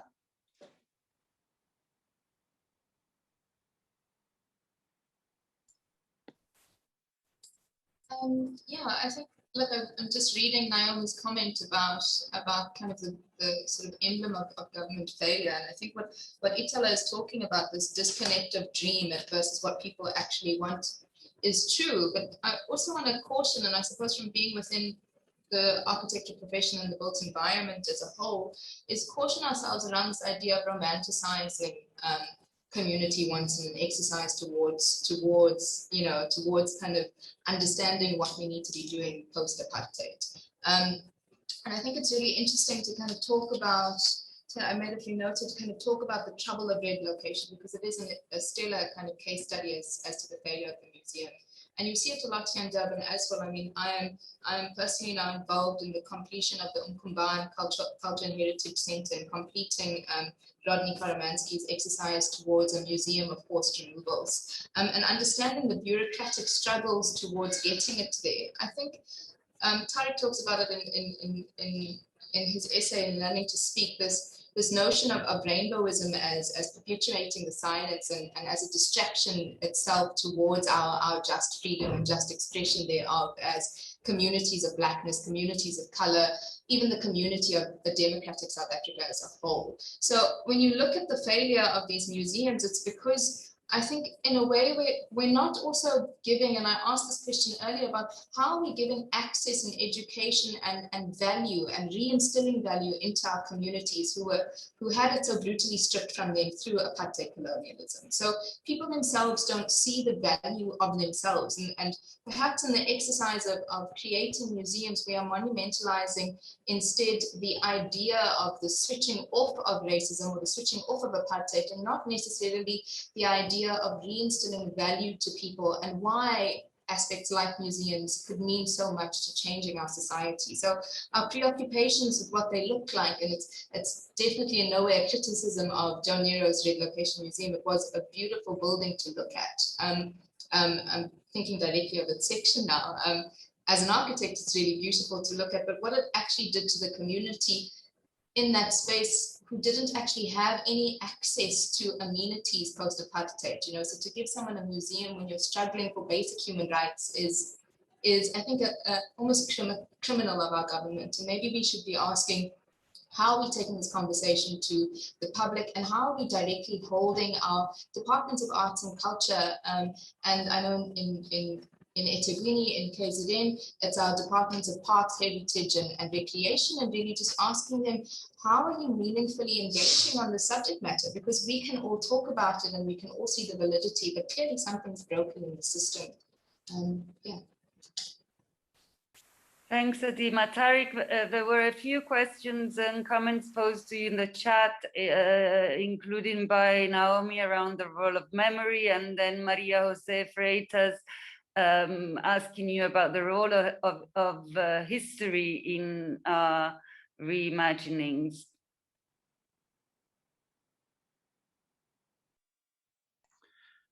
Yes, those are, I hope I'm answering the question because they're broad. I think Naomi's question was about the memory versus physical things, physical interventions. I think, you know, if we talk about memory with regards to, say, heritage practices,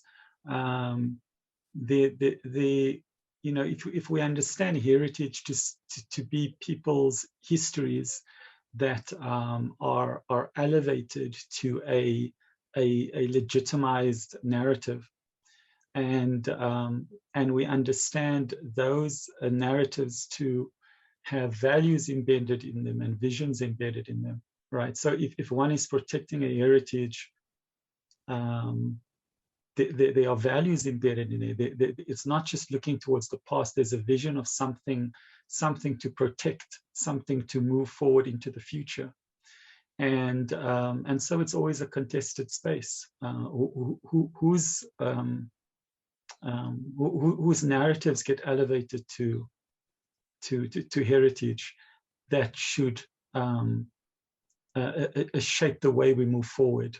You know, I don't know if that's where you're going with the question, but there was a LinkedIn question that came from someone else, which is about what should be if we speak about landscape as an idea that weaves history and memory together with space and archaeology and planning and the social stuff. What is the role of history? To me, that's kind of connected to the last question, is the role of history is that we understand that history is living, that it's not in the past, that it sets up infrastructure, and we live that infrastructure, we speak it, we enact it, we practice it. You know, and the role of history is that we don't repeat the worst of it, and that we fight for the best of it. And as I left off, I don't know which parts of our history we're actually fighting for. It's a question, you know. We presume that we all have this vision of a society, you know, I mean, I'm taking it off on a tangent, but it's just an anecdote that we are now seeing this enormous investment in transport infrastructure that has happened over several decades. And they haven't dramatically changed our cities and our societies and our spaces. And if it is a golden age, and golden ages are very short, and they are followed by, golden ages are always followed by some descent, some kind of decline. Where are we going to next? You know, what's around the corner? I don't know. You know, I'm almost starting to think it's a pipe dream. This vision of a unified city. Maybe we never have a unified city. Maybe we have ghettos. Maybe that's our future. Cities within cities. Maybe that's what it is. Maybe we should give up on this pipe dream. I don't know, because it doesn't look like it's going to happen. Those are many tangents. My point, though, is that history and memory is interlaced in the present, and it produces the future. It reproduces itself unless you deliberately and you understand its infrastructure and you deliberately attack it and have strategies to do things differently.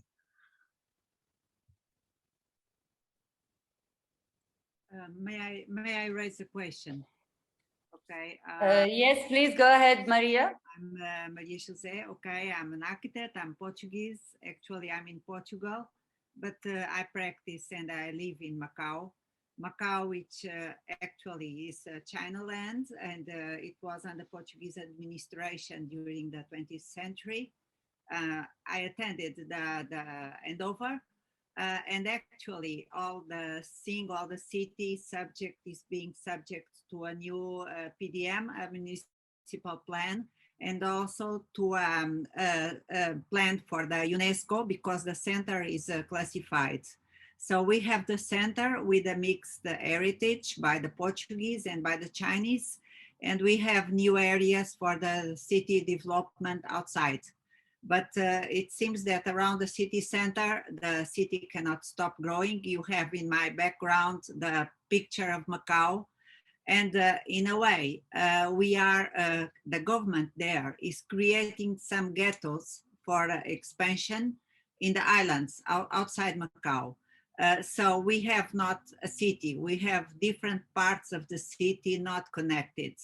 My question, when talking about the concept of HUL, Historic Urban Landscape by Francesco Bandaran and Van Noers, is that everything, the concept should be thought together, involving all the areas of urban planning and so on, and also social behavior, and also the participation of the population.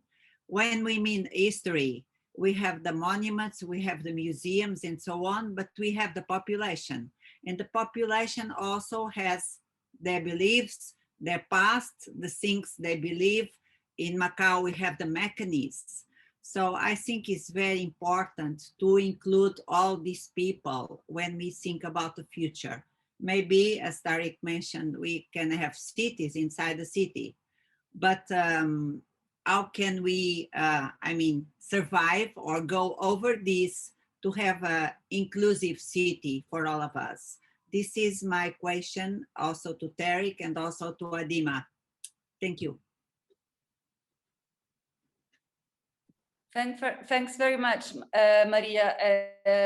Can I please ask the panel to look at some of the comments in the chat? Itala, some comments around museums and thinking about different practices of different heritage and memorialization practices within museums. And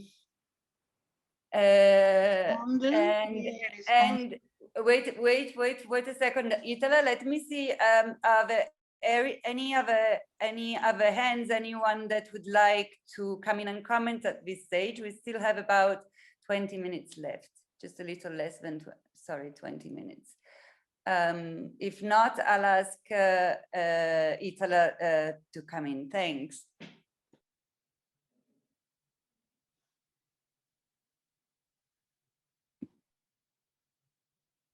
Itala, go ahead, please. Well, Sorry. yes, I wanted to respond to the person who said, Mary Lang, I think, who went, she went to Robben Island a month ago and she found everything in order.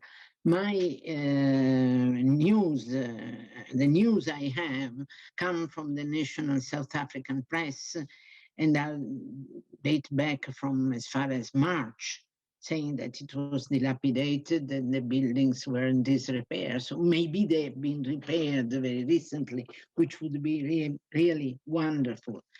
Then there is Adima Davis mentioned the fact that it might be an interesting idea, culturally interesting idea, to create new kinds of museums required by the specific cultures that there are in Africa, such as a museum for oral history and literature. And I know that Adima comes from Durban, and I wanted to tell her that there is another artist, Gina Mlope, who lives and is active in Durban, and she has been trying for years to create a museum of oral literature and history, but she found no support from public institutions, alas. And it would have been wonderful to have a museum with the participation of a living artist who is so prominent in the field of oral production. So I think that there are many ideas and there would be projects. Only what is needed is a sort of somebody who listens to the instances, to the requirements coming from below, and at the same time coordinating them while keeping up museums. I mean, Robben Island Museum needs keeping up, and so do all the other museums. And also one should consider the fact that there are museums which were born in difficult situations, such as the Luandle Museum, which I mentioned earlier on, which still thrive and are accepted. And Luandle is in the middle of a former hostel, which is now inhabited by families of former migrant laborers, so in a very difficult context. And yet the Luandle Museum is an example of a very good museum, very interesting, with a layout which is appreciated by the local population. And it grew up in a modest way, gradually, with the cooperation of local people, both former migrant laborers and young scholars coming from the South African universities. So there are also good examples. But I think that we need in South Africa somebody to listen to the instances coming from below and act accordingly. Because at present, in many cases, we see mismanagement, but not attention. Thanks, Itala. I'll give Cynthia a chance to talk again just now. I had missed a hand from Francois Vente. Sorry about it, Francois. Please go ahead and unmute yourself. Thank you very much. This is such a beautifully interesting conversation. Francois Vente, I work for the Goethe Institute in Johannesburg. And this conversation was particularly pertinent because we have a project where we bring artistic projects to community spaces. And we have recently done projects both at Red Location and in the museum at Luandle. So I've had occasion recently to visit both of these institutions, and I can very much corroborate what Itala has said about Luandle being alive and well. They celebrated their 21st birthday 2 weeks ago, where the project that we had supported was performed. Red Location, we supported a theatre production there, which had to be presented outside the locked and smashed doors of the institution, in a kind of a courtyard area that is not currently fenced off. Extremely sad, and particularly because the beautiful architecture is in absolutely stark contrast to the completely dilapidated Red Location.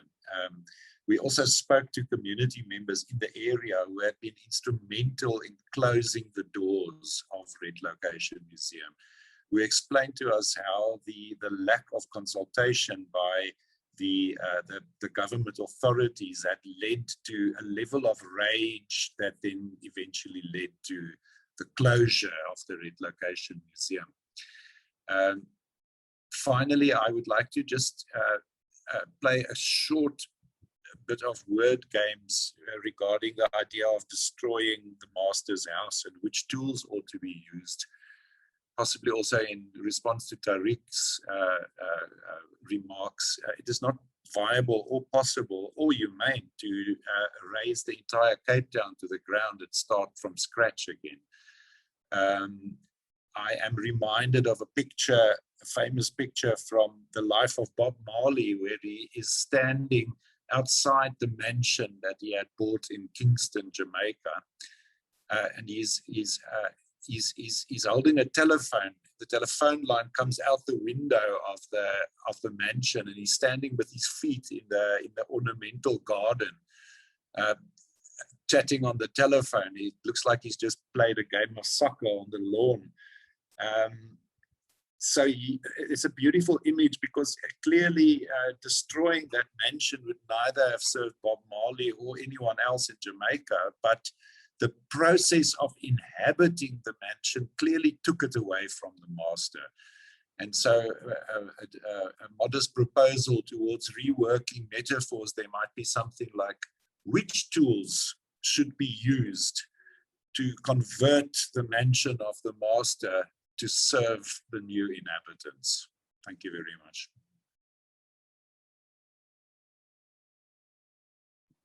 Thank you, Francois. Please, Adima, Tariq, Cynthia, and Itala, feel free to intervene and continue to participate in the discussion without. Yeah. So I think, I think Naomi and other people have put their fingers out. It's really hard to admire a great, wonderful, extravagant museum in the midst of great poverty and the vast inequalities that still exist. Although I taught at UWC last year, and some of my students who came from that area told me they were very sad to see the museum going because it was the one bright spot in their young lives. And they really liked it and they liked going there. So that's also an interesting point. But anyway, I do think, I tried to make it at the beginning of my session, I said, it is important to protect the archive. We have these wonderful films that were made by African filmmakers that are not only very beautiful, but they're also powerful intellectual statements. And they're really in danger of getting lost. And Sembène, who's one of the greatest African filmmakers, when he died in Senegal, his films were just left to rot on the floor of his house in Dakar. So we do have to think about, and on my other projects, I'm working on oral histories, and we've got fantastic collections of oral histories that are also in danger of just being lost forever. So I think we do have to think about how to protect and restore, and that obviously takes a lot of resources. But I really like Naomi's comment about the problem with a lot of these institutions is that they try to sequester the past. And Eva Knopf, who made Majoob's Reise, I think that some of her critics didn't like her film because what she did is she made Majoob travel from the 1930s into the present. She really unsettled, especially Europeans who wanted him just to be in the past and wanted just to be a story about the Nazis who were evil and blah, blah. They didn't like thinking about the implications of migrants in the present. Thanks.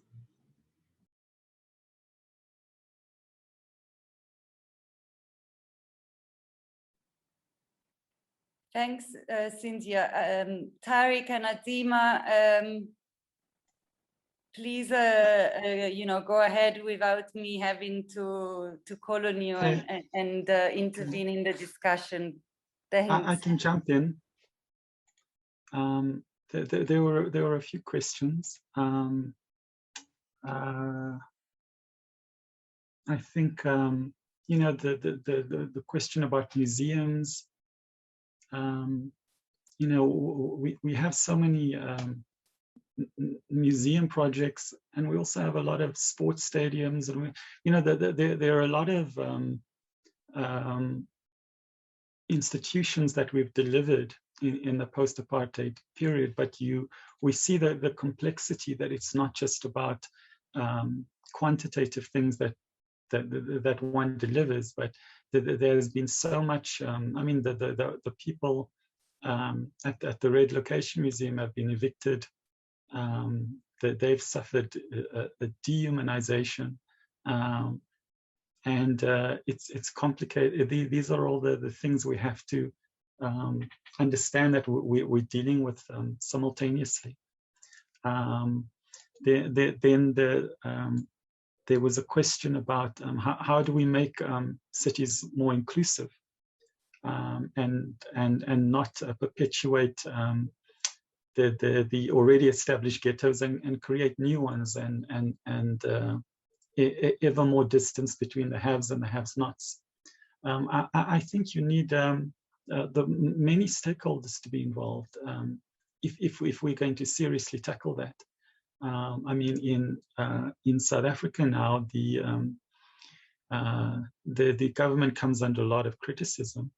One of the things they are now trying to pursue is what they call an all-of-society approach, understanding that their resources are limited and they need to collaborate and partner much better than what they have.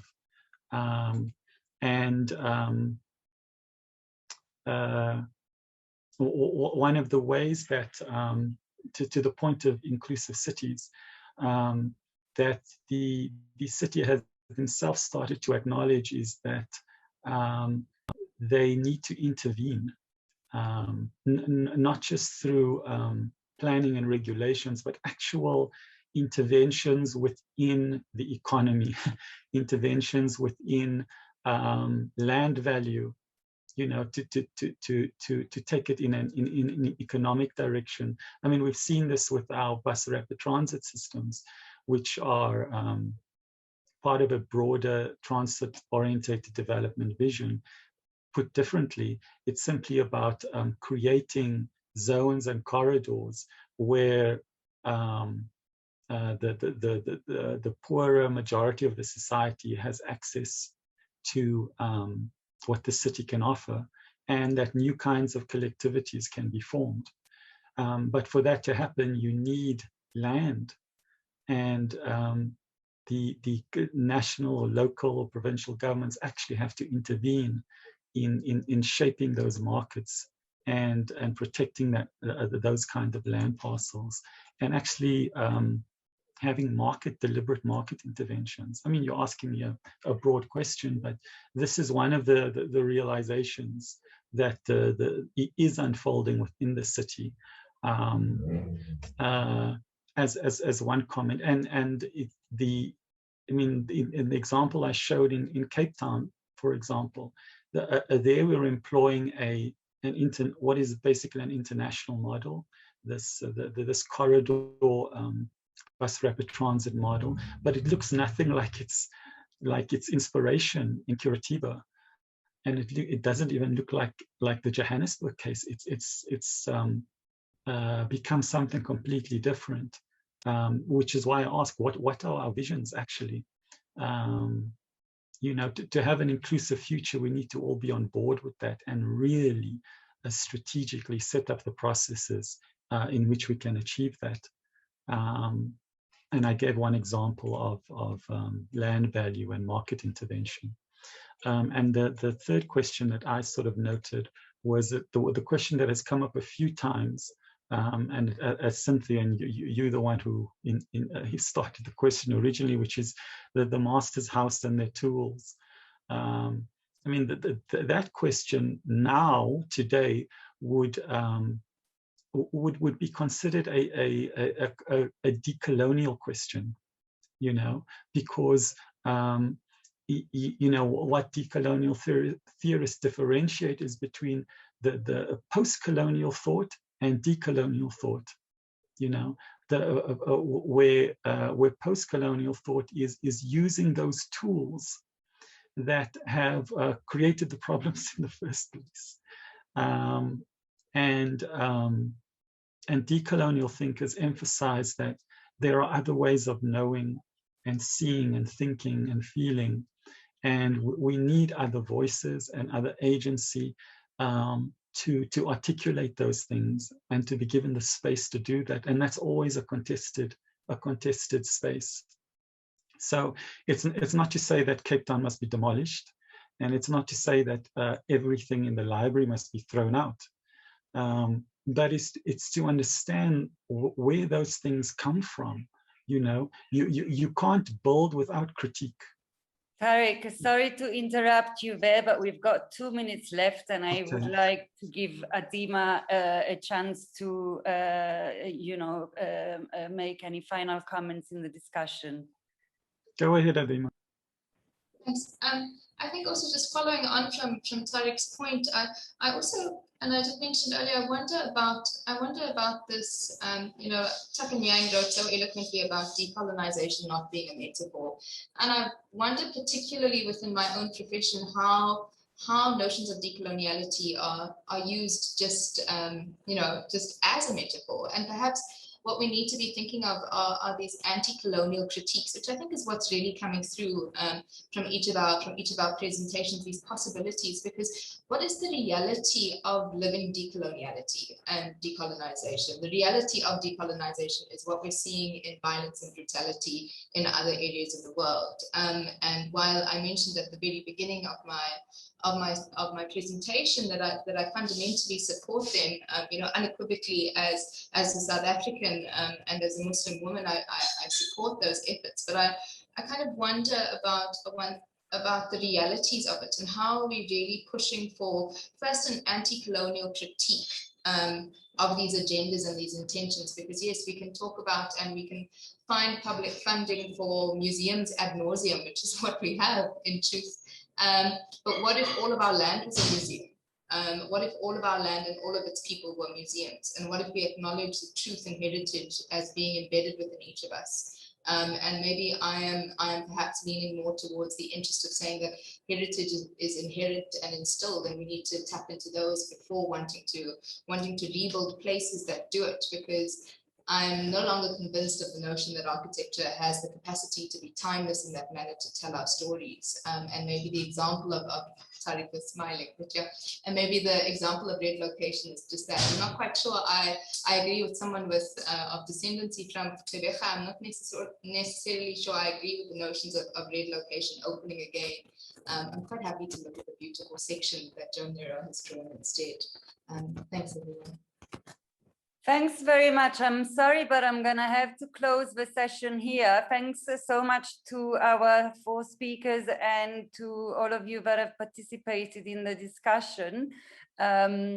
Please remember, a lot of the comments are in the chat, so take note of the comments. We are ending this session and we now have a 45 minutes break until the next session, which is starting at 2 o'clock sharp. Thank you.